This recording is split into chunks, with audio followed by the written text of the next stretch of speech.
नमस्कार, चंद्रकांत भट्ट अमेरिका से। दुनिया में लोग काम करते हैं जो गवर्नमेंट जॉब करते हैं या तो कोई कंपनियों में काम करते हैं, और जब सेवानिवृत्ति होती है और तब सोचते हैं कि समाज सेवा, सेवानिवृत्ति के बाद क्यों। सेवानिवृत्ति के बाद एक आईएएस अधिकारी को एहसास हुआ कि वह एक गधा था। ज़्यादातर लोग को एहसास होता है जब सत्ता में बैठते हैं, कुर्सी पर बैठते हैं, तब कभी कुछ सोचा ही नहीं। उसको अहंकार, सत्ता लालसा, धन लालसा उसके दिमाग पर चढ़ जाती है। तब उसे पता नहीं होता है कि जब हम वो रिटायर्ड होंगे बाद में क्या। तब उसको एहसास होता है, लेकिन तब उसके पास समय होता ही नहीं है। आज कितने सारे लोग मेरे समाज में भी मैं देखता हूँ, समाज के लिए कुछ नहीं किया और करने वाले भी नहीं हैं। तो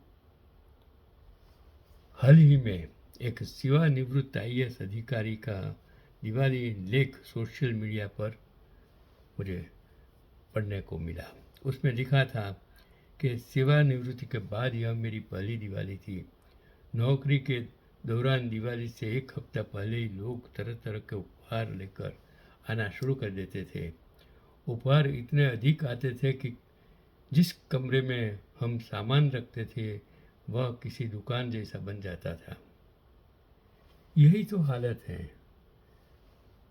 जिसको काम कराना होता है, भ्रष्टाचार करना है, लाभ लेना है, वो सरकारी कर्मचारियों को, राजकारणियों को गिफ्ट देते हैं, पैसा देते हैं, धन देते हैं, लेकिन वो गरीब जिसके पास खाने के लिए, उसके लिए कुछ नहीं करते हैं। सूखे मेवे इतने आते थे कि रिश्तेदार दोस्तों का या नौकरों को बांटने के बाद भी बच जाते थे। लेकिन सेवानिवृत्ति के बाद इस बार दोपहर के 2 बज चुके थे, फिर भी कोई हमसे दिवाली की शुभकामनाओं देने नहीं आया। लोगों के ऐसे बदलते रूप ने मुझे बहुत अचरज में डाल दिया। इस मनस्थिति से बचने के लिए मैंने एक अखबार की कॉलम पढ़ना शुरू कर दी। सौभाग्य से उसमें मुझे एक रोचक कहानी पढ़ने को मिली जो एक गधे के बारे में थी। एक गधा था, उसका मालिक पूजा पाठ के लिए देवी देवताओं की मूर्तियों को उसकी पीठ पर लाद कर ले जा रहा था। रास्ते में जब वह गाँव से होकर गुजरता था तो लोग उस मूर्तियों के सामने सिर झुकाते और हर गांव में पूजा अर्चना के लिए भीड़ जुट जाती। इससे गधा सोचने लगा कि लोग उसे प्रणाम कर रहे हैं और वह ऐसे सम्मान और गौरव से रोमांचित हो रहा था। मूर्तियों को पूजा स्थल पर रख देने के बाद लौटते समय गधे के मालिक ने उसकी पीठ पर सब्जियों के बोझ लाद लाद दिए और वे वापस निकल पड़े। इस बार गधे की तरफ किसी ने ध्यान ही नहीं दिया। वह कम बुद्धि प्राणी इतना निराश हुआ कि उसने लोगों का ध्यान खींचने के लिए बार बार भौंकना शुरू कर दिया। लोग उसकी आवाज़ से चिढ़ने लगे और उसके मालिक ने उस बेचारी को मारना शुरू कर दिया। उसे यह अंदाज़ा नहीं था कि उसने ऐसा क्या किया है कि उसके साथ ऐसा बर्ताव हो रहा है। यह कहानी पढ़कर मुझे अचानक एहसास हुआ कि असल में अब तक मैं भी उसी गधे जैसा ही था। मान सम्मान, आदर और उपहार मेरे लिए नहीं बल्कि मुझ पर थोपे हुए उन पदों वाले पुतलों के लिए थे। जब मुझे यह सत्य आभास हुआ तो मैंने लोगों की राह देखने के बजाय अपनी पत्नी के साथ दिवाली मनाने का फैसला किया। पर इतने वर्षों के बाद अब वह भी जश्न में मुझे साथ से जाने से मुड़ में नहीं थी।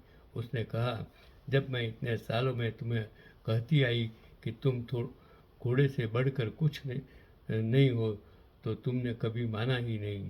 पर आज अखबार में प्रकाशित एक कहानी ने तुम्हें सच समझाया दिया। इसलिए चाहे किसी भी पद पर हो, अपने पद और पदोन्नति के घमंड को छोड़कर दोस्तों, रिश्तेदारों और समाज के परिचितों के साथ विनम्रता से रहो। सहकर्मियों का सम्मान करना सीखो, नहीं तो पद से उतरने के बाद हाल घोड़े जैसा ही, गधे जैसा ही होगा। सारांश ये है, आपके लिए है, सबके लिए है कि जो व्यक्ति नौकरी के दौरान किसी पद पर होता है, राजनीतिक सत्ता या किसी राजनीतिक संगठन में पद मिले या किसी सामाजिक, शैक्षिक, सरकारी संस्थाओं में ऊंचा पद मिले, तो पद के कारण उन्हें उनकी योग्यता से अधिक सम्मान मिल जाता है। कार्यक्रमों में अध्यक्षता, मुख्य अतिथि बनना मिल जाता है। स्वागत सम्मानों से वे फूल बनकर हवा में उड़ने लगते हैं। अवसर मिलने पर वे लोगों को डरा कर अपमान भी करते हैं।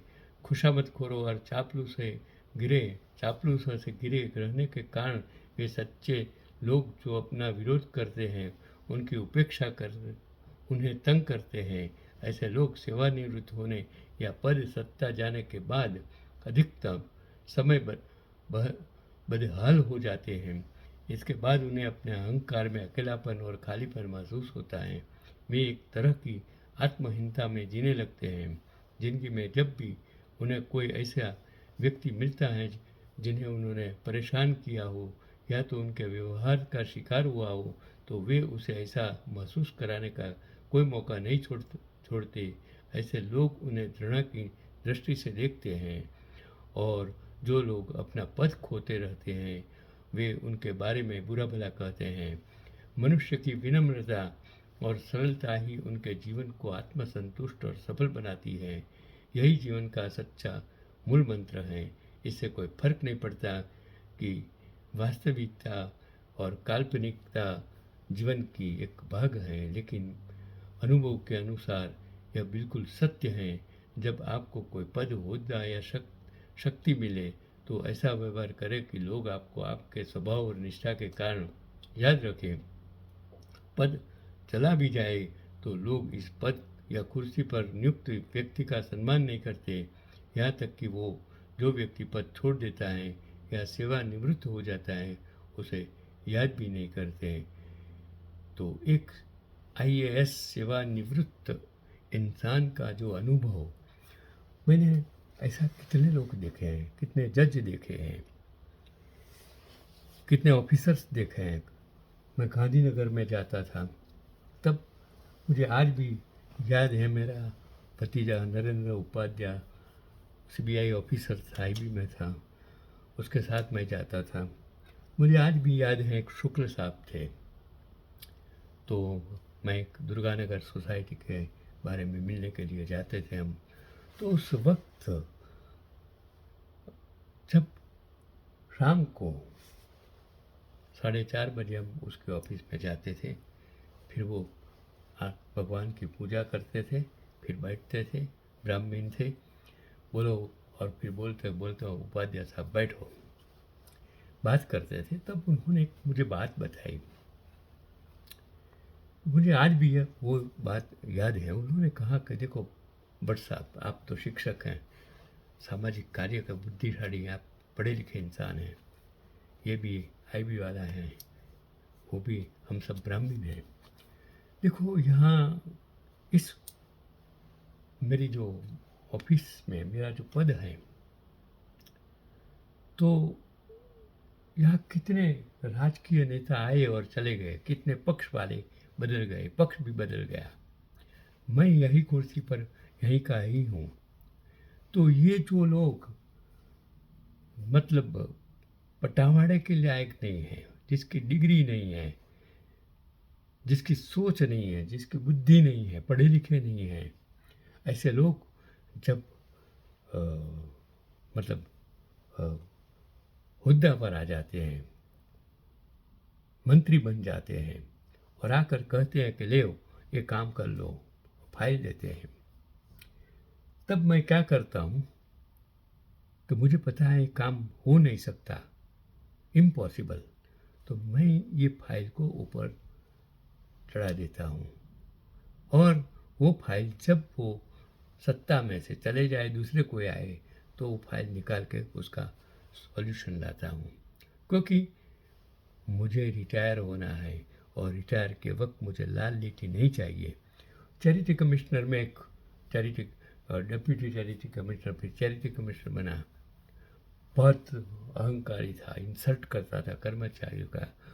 तो जब रिटायर होने के बाद उसने प्रैक्टिस चालू की, तो मैंने देखा कि एक भी इंसान उसका एक भी काम नहीं करता था। उसको इतना अपमान करते थे, उसने छोड़ दिया, चैरिटी कमिश्नर ऑफिस में आना ही छोड़ दिया वो इंसान ने। वो मुझे आज भी याद है। आप भी जब जहाँ भी हो ऐसा काम करके जाओ, तो आपके काम के बारे में जब आप छोड़ के जाएंगे, आपको सलाम करेंगे, आपको मान देंगे, आपकी इज्जत करेंगे, आपका काम करेंगे। यही काम मैंने चंद्रकांत भट्ट ने बालार क्लासेस में, लायंस क्लब में, बैंक में, मिल में, सब जगह किया। और मैं आपके साथ बात कर सकता हूँ, बोल सकता हूँ ईमानदारी से। 82 इयर्स, यही आज का पैगाम है। सत्ता सब कुछ नहीं है, धन सब कुछ नहीं, वो तो आती है जाती है। आप वहाँ के वहाँ, प्रजा वहाँ के वहाँ, दोस्त समाज सब कुछ वहाँ। छोड़िए, चलो आगे बढ़ते हैं।